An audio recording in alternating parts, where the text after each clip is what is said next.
많은 분들이 어렸을 때 이 학교 다닐 때 가장 많이 듣는 말이, 또 수시로 듣는 말이, 야 너희들 학교 다닐 때가 제일 좋은 줄 알아라, 이런 말 많이 들으셨을 거예요. 그 당시에는 뭐 학교 다니는 것도 힘들어 죽겠는데 뭐 이렇게 이때가 좋은가 이런 생각을 가지고 살았지만, 정작 이 나이가 들어서 살아가다 보니까 참 살아가면서 사회생활 또 직장 이런저런 정말 이 생활의 즐거움으로 인해서 사람과의 갈등은 더 치열해지고 복잡해지고 신경 쓰는 일들은 점점 늘어나고, 참 이 인간관계가 복잡해지면서 정말 학교 다닐 때 학생들 보면 참 저 때가 정말 좋았구나 하는 생각을 절로 하게 됩니다. 사실 이 살아가면서 이 염려나 근심이 좋지 않고 건강에도 나쁘다는 걸 알고 있지만은, 살다 보면은 신경 쓸 일은 점점 많아지고, 그래서 어쩔 수 없이 염려와 걱정을 하면서 살아가는 것이 우리의 현실입니다. 더군다나 요즘 뭐 들려오는 소식마다 좋은 소식은 없고, 이래저래 힘든 소식, 염려와 걱정은 쌓여만 가는데, 요즘 현대인들의 병들이요 70% 이상이 바로 이 신경성이래요. 신경성 류마티스, 신경성 관절염, 신경성, 다들 신경성. 바로 이 내 앞길에 대한, 미래에 대한 불투명한 미래에 대한 불안과 이런저런 염려 때문에 사람들이 신경성으로 밤잠을 못 이루고, 심지어는 이 피부에서 나는 그런 어떤 그런 병들도, 피부병이 바로 신경성으로 나오는 병들이 여성들이 특히 많다고 합니다. 우리가 염려하지 말라 이런 말을 하면 한가한 말처럼 들릴 수도 있겠지만, 사람 사는데 이런저런 염려와 문제로 염려가 없는 사람은 사실 한 사람도 없다고 봐야 됩니다.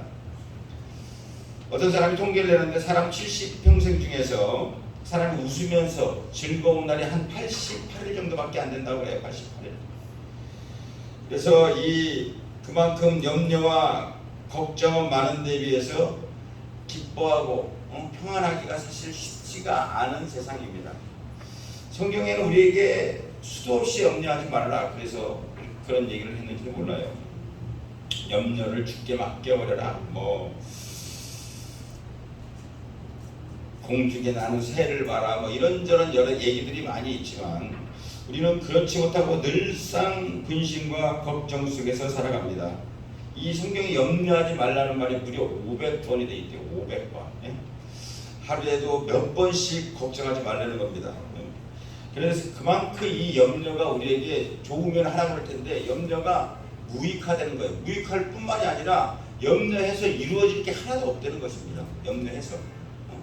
성경에도 흔한 말로 너희가 걱정해서 키를 한 자나 자랄 수 있게 하느냐, 하나도 우리가 능력으로 할 수가 있는 것들이 없대요. 그래서 이 어떤 분이 말씀하시기를, 근심과 염려는 장차 지금이 아니고 미래에 나에게 안 좋은 일이 없을 거를 내가 미리 이자를 내는 거랍니다. 미리 값을 지불하는 거예요. 일어나지도 않는 일이 90% 이상이래요.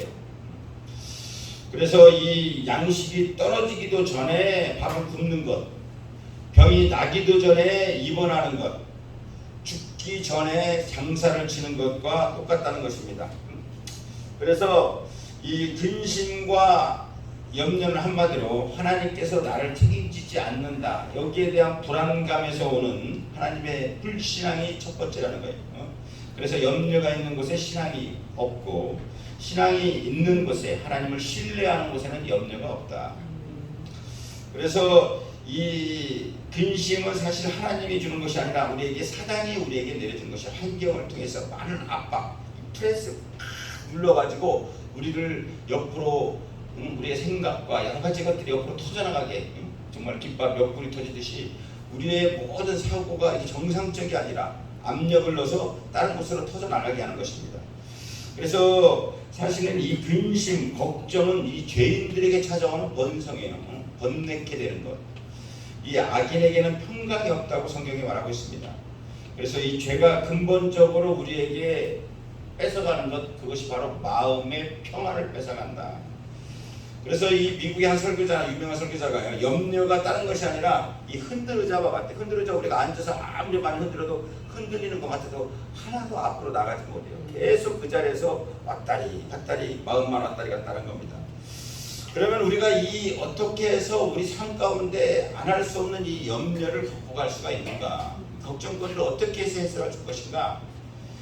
오늘 빌립보서는 사도 바울이 2차 전도 여행 중에 어느 날 밤 환상 중에서 저기 이 마게도니아 사람이 나타나가지고 우리를 도와줘라 해갖고 이 아시아로 가려다가 유럽 쪽으로 가게 돼요. 그래서 하나님의 역사가 참 우리 사람의 뜻대로 하는 것 같지만 결정적인 데서는 하나님의 역사에서 하나님의 뜻대로 굴러가는 것입니다. 이 사도 바울이 다 아시아를 가려고 계획을 다 짜놨는데 밤에 나와서 마게도니아 사람. 그래서 이 행선지를 완전히 바꿔서 빌립보 하면은 빌립 하면 우리가 아시겠죠. 우리가 잘 아는 알렉산더 대왕의 아버지가 빌립입니다. 알렉산드리아 거기 그래서 도시도 있고 그 빌립보가 그 아버지가 세운 도시로 아주 신흥 도시예요. 아주 번성된 도시고 그래서 이 바울이 전도 계획을 유럽으로 바꾸게 되는데 이 빌립보에 도착해서 전도를 하는 중에 거기에서 아주 귀신 들린 아주 어린 소녀가 너무나 말하자면 귀신이 충만해가지고 점을 잘 보는 거예요. 그래서 이 사도 바울이 거기 가서 얘 때문에 해놓다니까 그 귀신을 쫓아내니까 그 주인은 그 소녀 때문에 참 이 전개도 잘 나오고 사람들이 줄 서서 돈을 잘 벌었는데 귀신이 쫓아나가니까 이제 밥벌이도 없고 그러니까 그걸 고발해가지고 관아에 끌려가서 늑신 두드러 맞고 옥에 갇히게 됐어요. 우리가 너무나 잘 아는 그래서 바울과 신라가 옥중에서 그 아픈 몸을 이끌고 하나님께 감사 찬송을 했더니 옥이 흔들리면서 문이 열려가지고 그때 사람들이 다 죽은 줄 알고 옥문이 확 열렸으니까 그 책임을 지고 간수장이 칼을 거꾸로 들고 이제 이 책임을 지고 내가 죽으라고 야 죽지 마라 내가 아직 우리 사람들이 하나도 다 어디 안 가고 여기 있다.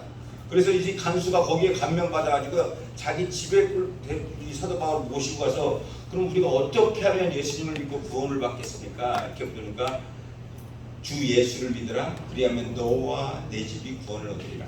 아주 유명한 말이 나오죠. 그래서 그 믿음의 신앙 위에 세워진 교회가 바로 무슨 교회? 빌립보 교회다.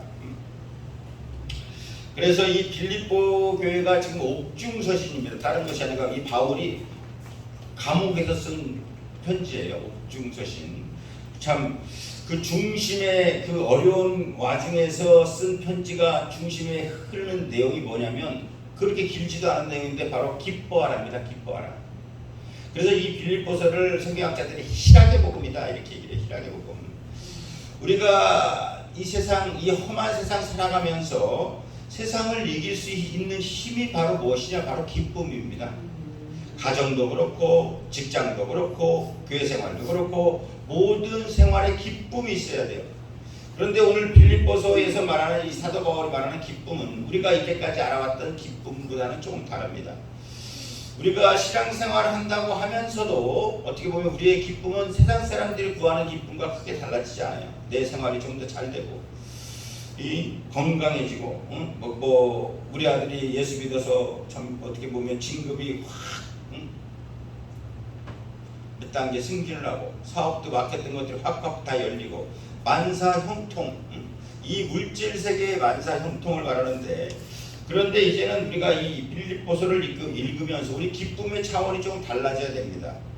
예수 믿고 내 환경이 잘 되고 바뀌는 것이 기쁨이 아니라 환경은 그대로 있어도 복음 때문에 내가 기뻐지는 것 이것이 바로 빌립보서에서 말하는 기쁨의 원인이에요. 신약 성경에서 기쁨을 카라 이렇게 얘기를 하는데 카라 세상에는 여전히 모순이 존재하고 악이 존재하고 내 삶 속에는 고통은 여전하지만 예수님 때문에 내가 기뻐지는 것 이것이 바로 카라입니다. 카라. 예수님 때문에 내가 기뻐하는 것. 그래서 이 오늘 말씀에 항상 무엇이든지 언제나 이렇게 얘기를 하고 있어요. 항상이 왜 항상이냐? 그만큼 우리가 인생 살아가다 보면은 기뻐할 수 없는 상황이 많다는 거예요. 그러나 항상 무엇이든지 언제나 너희가 기뻐하라. 이렇게 명령을 하고 있는 것입니다. 오늘 빌립보서에서 말하는 기쁨은 상황과 환경을 뛰어넘어서 도저히 기뻐할 수 없는 상황에도 기뻐하라는 거예요. 요즘같이 참 되는 일마다 또 집값 치솟는다고 그러고 뭐 어쩌고저쩌고 막 집값 떨어지고 뭐 다들 불황에다가 또 우크라이나 소련 참 듣도 보도 못하게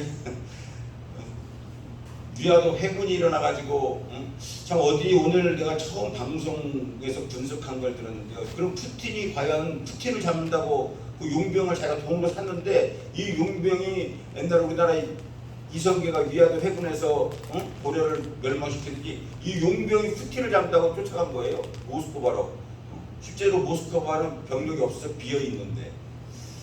그래서 지금 하루 만에 그것을 진압을 하긴 했는데 한번 이렇게 반역이 나다 보니까 이 푸틴이 여태까지 여기 장악력이 흔들리고 있다는 거예요. 언제 쟤도 실제적으로 이제 없어질 때도 됐구나. 나이도 70이 넘었고. 그런데 어떻게 분석한 것을 보니까요, 푸틴이 미국보다 핵탄두가 더 많이 있습니다. 지금 5,880 몇 개야. 미국이 5,200 몇 개고. 아주 북한도 이제 비공식적으로 핵탄두가 이제 딱 있더라. 핵탄두 20개 보이고, 이스라엘이 좀 더 보이고, 인도 있고. 근데 그럼 만약에 푸틴이 없으면 이거 누가 이거 관리할 거냐? 어느 나라 갑자기 누가 이렇게 딱 나와서 만약에 핵탄두가 한두 개만이라 딴 사람 미국에 반대하는데 흘러간다면 그거에 대한 그걸 어떻게 할 것이냐 과연? 아마 미국 대통령 머리에다가 불성을 지고 있는 것 같을 것이다. 이렇게 비유를 해놨더라고요. 그래서 이 세상에서 참 우리가 갈수록 아무리 우리가 번영을 또 평화를 이렇게 찾지만 우리가 생각지도 못하는 이런저런 일들이 일어날 수밖에 없고 내년에 세계적으로 지금 굉장히 세계를 좌지우지할 수 있는 정말 세계적인 말하자면 우리나라가 이 진보 정권이 잡든가 보수 정권이 잡든가 한번 잡으면 이렇게 막 행정부가 확 바뀌잖아요. 그런 식으로 지금 미국 대선이 내년에 있고 대만 대선도 내년에 있고 지금 말했던 소련 대선도 내년에 있어요. 그래서 지금 과연 이것들이 어떻게 결정이 날 것인가. 지금 세계의 경각 지금 먹고 사는 데만 초점을 두실 것이 아니라 정말 이 세계의 시계가 어떻게 지금 예수님이 촉각촉각 이렇게 해서 어떻게 세계가 지금 하나님께서 움직이고 계시는가를 우리가 정말 신경 바짝 써서 봐야 될 때가 요즘 시대입니다. 그런데도 오늘 이 빌립보서에서는 참 세상에서 우리가 살다 보면 참 억울한 일도 많고 분통 터지는 일도 많고 참 우리가 예수 믿는다고 하지만 현실은 여전히 있고 경제적으로 어렵고 질병으로 고생하고 억울하게 남에게 오해받고 믿었던 사람에게 당해서 온 가족이 고난을 받을 수도 있고 그런데도 이 빌립보서는 그래도 기뻐하라는 거예요.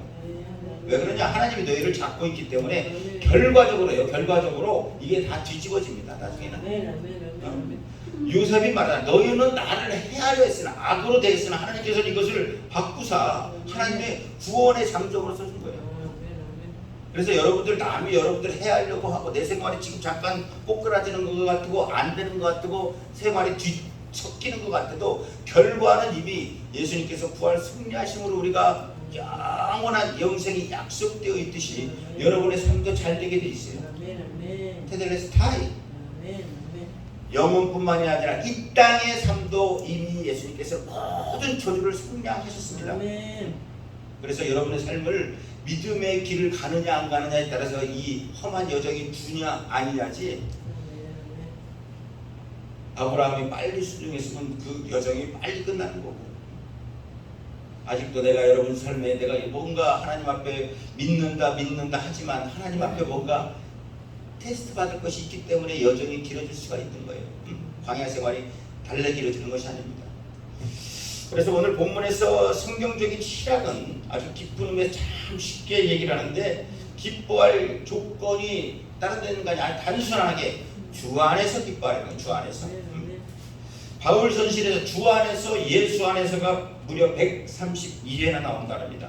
바울 서실이 바울의 특별한 특유의 신앙 바로 예수 안에 있을 때 우리는 얼마든지 환경을 초월해서 기뻐할 수가 있다는 거예요. 내가 비록 감옥에 있든 채찍에 맞았든 강도의 위험, 강의 위험을 당했든 내가 예수 안에 있기만 하면 나에게 생명의 멸류관, 의의 멸류관이 보장되어 있다는 거예요. 바로 이것이 바로 구원의 확신입니다. 예수님이 나를 위해서 구원해 주시고 나를 위해서 십자가를 지시고 바로 이 구원의 확신, 이 구원의 기쁨 때문에 세상의 모든 것들을 상쇄하고 남는다는 거예요. 환경은 바뀌지만 하나님과의 우리의 관계가 영원하기 때문에 환경은 일시적이고 순간적이고 다 지나가는 것들이에요. 뭐 환경이 언제 우리한테 좋은 적이 있었어요? 지금만 안 좋았습니까? 매번 환경은 어렵고 매번 불황이고 매번 이웃들은 나를 우리를 우는 사자처럼 세상은 살 길자를 찾고 그러나 우리에게는 환경을 뛰어넘는 기쁨이 있다. 하나님의 역사는 모든 환경을 초월합니다. 그래서 빌립보서에서 말하는 기쁨, 내가 그냥 조금 잘되고 재물 없고 뭐 그냥 이렇게 좀 이런 세상적으로 잠깐 이런저런 가벼운 기쁨이 아니라 예수 안에서 죄를 이기고 환경을 이기고 악을 이기고 사망 권세를 이기는 기쁨이다. 그래서 우리 예수 믿는다는 또 신앙생활 한다는 사람 중에서 가장 당황하고 좀 이 멋져가는 부분이 바로 이것입니다. 예수 믿으면 만사 형통한다고 했다가 생각지도 않은 문제에 부딪히면 너무나 쉽게 좌절해버리고 낙심하고 하나님이 과연 계실까?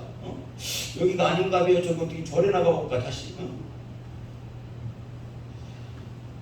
내가 정말 교회 생활하는 것이 내 현실에는 과연 얼마나 도움이 되겠는가 먼저 체크를 하고 그거만 재고 있으니까 기도하고 성경 보고 전도하면 하나님 일이 아니라 우리 자녀가 좀 확 좀 풀리고 내 사업 좀 확 좀 풀리고 이런 세속주의의 이런 사고방식이 아주 만연해 있다는 거예요. 삼박자주. 그러나 사도 바울은 당시 인간적으로 볼 때는 모든 것을 잃었습니다. 정말 가발리안 군의 그 다음에 권세, 자기가 갖고 있던 지위 이런 것을 예수님 때문에 모두 잃었지만 내가 그런 것들을 한 번도 하고 내가 죽었더니 안타깝다 아쉽다 이게 아니라 내가 이 모든 것을 배설물로 여기겠다고 했어요. 여러분 아저씨 가서 이게 배설물로 누르면서 쭉 내려갈 때 어떻게 안타깝습니까? 세상적으로 볼 때 사도 바울은 모든 걸 잃지 않은 이런 것 같았지만 예수 안에서의 풍성한 삶 그것이 바로 그가 가진 기쁨의 본질이었습니다. 이 기쁨이 우리에게도 넘쳐나시기를 예수 이름으로 축원을 드립니다.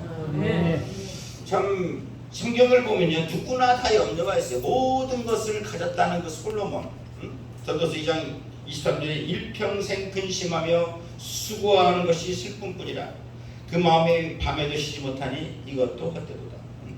모든 것을 다 가지고 정말 그 사람의 지혜를 구경하려고 저기 먼 아프리카에서도 정말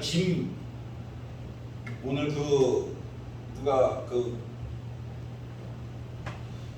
성경학자가 그 조사한 거를 그 낙타 뭐 30마리인가 300마리인가 거기에다가 짐을 싣는 데만 3일을 실었대. 솔로몬을 보러 오려고 시바 여왕이 짐을 실는데 낙타에다 싣고 가잖아요. 그 짐을 많이 자기가 세상에서 제일 똑똑한 줄 알았는데 그 똑똑한 솔로몬을 보려고 짐을 바리바리 실어갔는데 그 짐만 낙타에다 3일을 실었다니까 얼마나 많은 짐을 같이 실었겠습니까? 금은보와 은을 돌같이 하겠다고 그랬어요. 모든 것을 다 누린 솔로몬이 헛되고 또 헛된 것이 4번씩이나 헛되대. 그래서 우리가 세상을 위해서 노력하고 열심히 살지 말라는 것이 아니라 목표를 하나님께 두시면 그 모든 것이 여러분이 지금 구하는 거나 밤이 맞도록 노력하는 거 얼마나 열심히 세상 요즘 얼마나 열심히 다들 삽니까? 그것보다 구하는 거나 생각하는 것 그 이상으로 잘 된다는 거예요. 여러분보다 더 나은 계획을 하나님이 가지고 계십니다. 참 솔로몬처럼 요즘 현대인들이 청년은 청년대로, 장년은 장년대로, 노년은 노년대로, 나름대로 다 염려가 있습니다. 다 염려 속에서 살아갑니다. 그러나 한마디로 그 염려가 백해 보이고 인생을 망치는 독소라는 거예요. 염려해서 아무것도 할 수가 없고 강철이 강하고 강철이라는 것은 뭐예요? 두드릴수록 더 강해지는 게 강철 아니겠어요? 근데 이 강철이 이 쇠에서 나오는 이 녹이 더 쇠를 부식시키고, 정말 이 녹슨 쇠가 쇠를 그 강한 강철을 부서뜨리는 것입니다. 실제로 우리가 인생도 사랑도 염려 때문에 마음의 병 때문에 육체까지 못 쓰게 되는 경우 얼마나 많이 있습니까? 현대인 중에 가장 많은 병이 아까 말씀드린 신경성의 신경성. 신경 많이 쓴 게 뭐예요? 염려 때문에. 지금 우크라이나 전쟁 때문에 소련 그런 것 때문에 여러 가지 참 고심들도 많지만 우리가 유명한 말로 2차 대전 때 32만 명이 죽었대요. 전장에서. 그런데 그 전장을 벌여놓고 그 가족들이 언제 올까 죽을까 염려한 사람들이 100만 명이 죽었답니다. 염려가 전쟁보다 더 무섭다는 거예요. 걱정하지 마세요. 걱정하지 마시고 하나님이 여러분 사람 다 책임져 주십니다. 사람들이 그냥 염려 어떻게 해보려고 이 사람 저 사람 만나 수다 떨어보고 뭐 점도 봐보고 이런 것처럼 다 해보고 술에 알코올에 뭐 해보자 해결이 안 나요. 그런데 이런 염려 걱정이 어디서 옵니까? 오늘 실제로 보면 마음과 어디서 와요? 생각에서 온다. 우리가 아주 큰 걱정거리 생겼을 때 봐보세요. 그 걱정이 내 마음을 확 누르고 있어서 떠나지는 않습니다. 그걸 좀 떨쳐보려고 해도. 그래서 여기서 우리가 사도 바울이 아무리 성경에서 아무것도 염려하지 말라 말은 그렇게 해도 우리가 염려를 떨쳐버릴 수가 없어요. 알코올 중독자가 술 끊으라고 아무리 주변에서 울고 불고 해도 술을 못 끊는 것처럼 우리는 그 염려에서 뭔 걱정거리만 하나 있으면 헤어날 수가 없다는 겁니다. 그런데 이 사도 바울이 제시한 해결책이 있는데 그것이 바로 너희 구할 것을 하나님께 아뢰라는 거예요. 아뢰라. 그것도 그냥 아뢰지 말고 지금 오늘 사도 바울이 아주 구체적으로 말합니다. 기도와 간구와 감사 세 가지를. 근데 기도와 간구가 똑같은 거 아니냐? 우리가 달라요. 프로스케라고 하는데 프로스케. 기도를 어떻게 말하면 여기서 말하자면 하나님께 관계를 통해서 경건하게 나아가는 게 기도. 간구는 내가 원하는 소망을 간절하게 아뢰는 게 간구. 그러니까 말하자면 예배처럼 먼저 기도로서 하나님과의 관계를 먼저 가져놓고 그 다음에 간구를 하려는 거예요. 이것도 없이 그냥 막 줄줄 와서 그냥 울랄랄라 하다가 안 되면 후딱 일어나서 집에 가고 그러니까 뭐가 응답이 없다는 거예요. 이제까지 간구와 기도 안 해봤나요? 했습니다. 이런 말해도 뭘 별로 와닿질 않아. 내가 기도 안 해봤어요. 간구 해봤어요. 그런데 하나님의 관계 없이 하나님의 임재 없이 그냥 막 구하기만 이십니다. 믿지도 않으면서 입만 살아가지고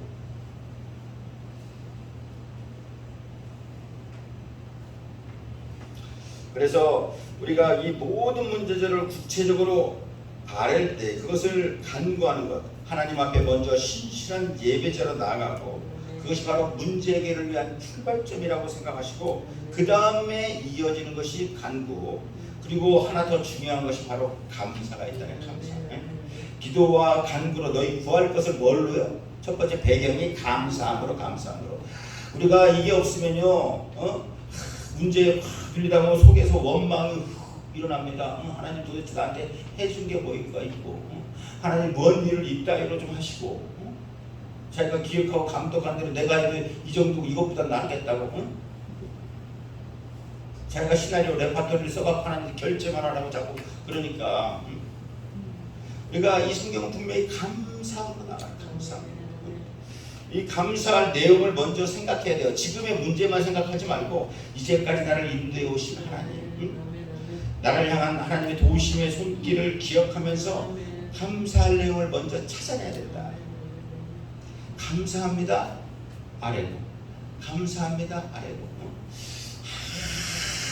항상 하나님의 놀라운 기적 앞에는 감사가 있었습니다. 오병이에게 기도해도 먼저 하나님께 감사하고 죽은 나사로를 살릴 때도 먼저 감사하고 감사가 기적이 감사를 부르는 게 아니라 감사가 기적을 가져온다. 감사하면 감사하고 원망하면 원망하고 너희 말이 내 귀에 들린다. 내 입의 말을 결실을 먹고 산 거예요. 우리의 가장 근본적인 감사가 뭐니? 사도 바울이 가지고 있는 이 뼈저리가 갖고 있는 이 감사의 근원은 바로 하나님께서 나 같은 죄인 살리신 바로 이 구원의 확신이 있었다는 거예요. 긴가민가 아리 소개가 아니고. 예배당에서는 교회에서 하나님 있는 것 같은데 밖에 나가면 그냥 내 뜻대로 내 마음대로 살고. 우리를 사망에서 건지신 것이 세상에서 그 무엇보다도 요거 한 가지만 확신만 가지고 있을 때 감사거리가 넘쳐나는 거예요. 환경을 초월해서 그 감사 위에서 하나님께서 온문을 여시고 환경을 바꾸시고 여리고를 무너시고 홍해를 가르시고. 그래서 우리가 문제가 있을수록 저 세상 나가서 원망고 나는 게 아니라 문제가 있을수록 하나님께서 나와서 하나님과의 나의 관계를 먼저 점검해 봐야 됩니다. 이 문제가 과연 어디서 왔는가? 테스트인가? 아니면 나에 대한 징계인가? 그리하면 7절에 그리하면 모든 지각에 뛰어난 하나님의 평강이 그리스도 예수 안에서 너희 마음과 생각을 지키실 것이다. 그리하면 기도와 간구와 감사함으로 하나님께 아뢰면 하나님께서 너희 마음과 생각을 지키실 것이다. 그래서 이 마음과 생각을 지킨다는 말이 뭡니까? 우리 환경은 늘 환경에 따라서 그게 동요하고 거기에 휩쓸려서 움직이기가 쉬워요. 그래서 우리 주변 환경은 늘 변하고 우리 마음과 생각도 환경의 변화에 따라서 우리 마음도 변하는데 돈 때문에, 자식 때문에, 남편 때문에, 아내 때문에, 또 우리의 사업 때문에, 이런저런 일 때문에 늘 환경 때문에 우리 마음이 뭔가 요동칠 때 하나님께서 우리의 마음과 생각을 견고하게 붙잡아 주신다. 어떻게 지키시나? 내가 확신하노니 사망이나 생명이나 천사나 권세자들이나 현재일이나 장래일이나 능력이나 높음이나 기쁨이나 다른 어떤 피조물이라도 우리를 우리 주 그리스도 예수 안에 있는 하나님의 사랑 안에서 끊을 수가 없느니라. 이 그리스도의 사랑이 변화없으신 우리의 사랑이 우리를 붙들고 있다는 확신 때문에 모든 염려가 마침내 우리에게는 마침내가 있어요. 모든 환경이 뒤집어지는. 세상의 어떤 환경이라도 우리를 주 예수 안에 있는 사랑 안에서 끊을 수가 없듯이 하나님의 보호하심으로 지켜주시게 되면 환경을 초월하는 놀라운 기적의 주인공들이 되는 것입니다. 오늘 말씀을 마치겠습니다. 이제 비도 그치고 저희 집에도 이제 에어컨을 오늘 노는데 여태까지 그냥 시원해서 그냥 놓고 살려고 했는데 에어컨을 놓게 돼서 에어컨 기사한테 오늘 주일인데 좀 다른 날에 와서 좀 해주면 안 돼? 월요일 날에 아유 말도 마세요. 지금 내가 여기 온 것만 해도요 지금 폭염이잖아요. 폭염. 지금 어떤 사람들 모르는 사람들은 이 기사들이 말하자면 메뚜기도 한철이라고요. 막 여기저기 지금 며칠 한 일주일 뭐 보름씩 기다렸는데 그래도 못한답니다. 지금 이 비도 그치고 지금 날씨는 확 올라갈 텐데 우리가 잘 알듯이요 온도계 같은 사람이 있고 온도 조절계 같은 사람이 있다고 그래요. 온도계 같은 사람은 온도가 올라가면 같이 올라가고 세상이 나를 열받게 하면 같이 열받고 천장 뚜껑이 열렸다 닫았다는데 온도 조절계 말하는 에어컨 같은 그런 사람은 온도가 올라가면 올라갈수록 내가 온도를 조절하는 거예요. 내가 세상을 이기고 승리하고. 여러분 요동치지 말고 당장 뭐 그걸로 해서 인생 끝나지 않고 뭐 거기서 승분하는 거 아니니까. 하나님이 우리를 잘 지지하시고 하나님이 허락하셔야 돼. 하나님이 허락하셔야 참새 한 마리라도 땅에 떨어지는 거니까 걱정하지 마시고. 여러분 먹고 사는 거 뭐 걱정되시는 분 있어요? 여기 쌀이 좀 있으니까 쌀 좀 나눠드리려니까 반찬도 좀 있어. 그런 거 걱정하지 마세요. 요즘에 무슨 먹고 사는 걱정하는 사람 어디 있습니까? 정말 내가 말씀 안에 온전히 서 있는가? 하나님의 사랑 안에 있는가? 환경에 지배되는 삶이 아니라 환경을 지배하는 삶이 되셔서 이것이 바로 그리스도의 삶이고 우리 믿는 사람의 능력입니다. 우리가 염려보다 환경보다 하나님이 보여줄 때 하나님으로 인해서 모든 염려는 없어지게 되는 것이다. 염려는 있는 것까지 부패시킨다고 해요. 오늘도 내일도 하나님께 맡기는 사람이 행복이 있습니다. 일어나지도 않을 일을 미리 한숨 쉬면서 근심하거나 염려하지 마시고 모든 문제마다 하나님 아버지께 기도하되 뭘로 해요? 감사함으로 감사. 저도 그때 솔직히 말씀드려 새벽기도 때 맨날 오시는 분만 오셔가지고 좀꽉좀 찼으면 좋겠다 이런 생각이 드는데 어떨 때는 내가 생각을 뒤집었어. 아유 이분들 나는 얼마나 감사하다. 이분들 하나라도 빠지면 이빨에 하나 흘러도 빠진 것처럼 아니 내가 저걸 어떻게 해서 안 나왔을까 아주 마음이 쎄해. 야 그 옛날에 그분이라도 그 앉아 있으면 그분 나왔을 때가 너무 행복했고 그 생각이 들어.